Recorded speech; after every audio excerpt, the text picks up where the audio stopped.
Mix active and passive voice in the thesis.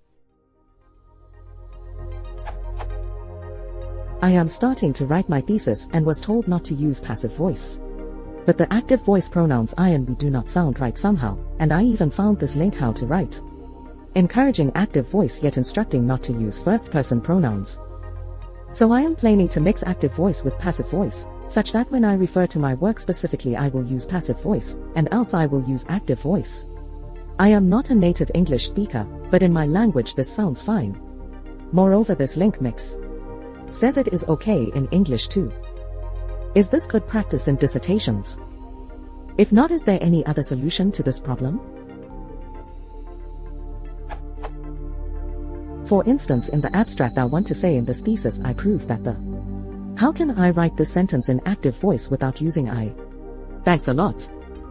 I believe my question is different from style question, use of we versus I versus passive voice in a dissertation, as I am asking about mixing two voices, in same document specifically, and not about using we versus I.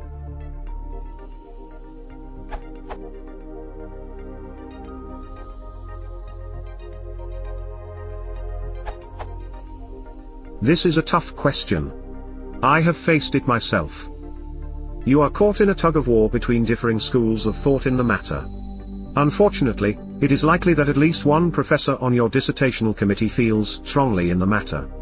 Fortunately, if you just accept your advisor's advice in the matter, then the professor in question will almost certainly take the argument to your advisor and pass your thesis. What you cannot afford to do is to buck your advisor. Abstracts regrettably are often badly written.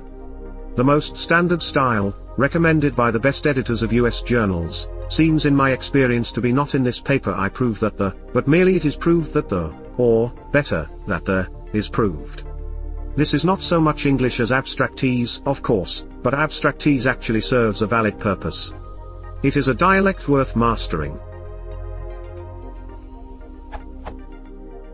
Regarding the active and passive voices, you have never mentioned your major, but there simply exists no consensus for technical, mathematical and philosophical papers, which are not literature and do not benefit as much as literature does from the active voice.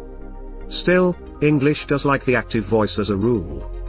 My own view, after many years of trying both styles, is that the passive voice really is better for the kind of paper or thesis in question, but as I said, my view counts for nothing here. Go with your advisor's preference.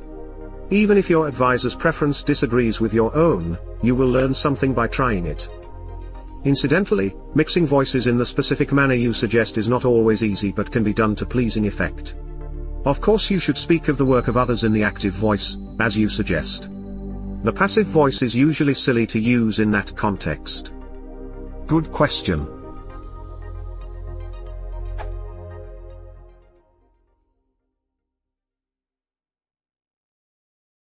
If you want to support the channel, please consider subscribing.